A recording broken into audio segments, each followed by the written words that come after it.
In today's video, we are going to show you how to delete your account in Higgsfield. Let's begin.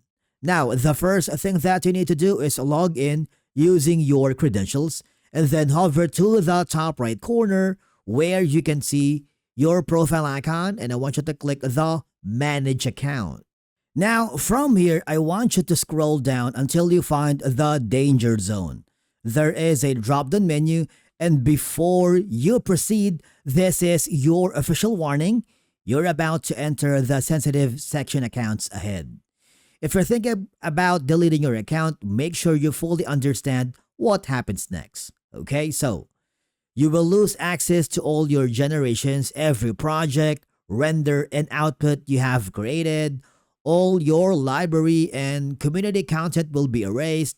That includes saved files, shared creations, and anything connected to your profile. And of course, your current discounts and active subscription will be cancelled and cannot be restored. All your saved settings and presets will be deleted, meaning if you ever return, you'll have to set everything from scratch. And finally, any remaining credits on your balance will be permanently lost. Alright? So before you hit that delete account button, double check that you have downloaded anything important and used any remaining credits, because once you confirm, there's no way to recover your data. Okay?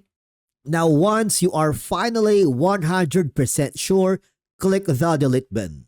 And basically that's how you delete your account here in Higgsfield. Thank you so much for watching. We will see you again in the next video.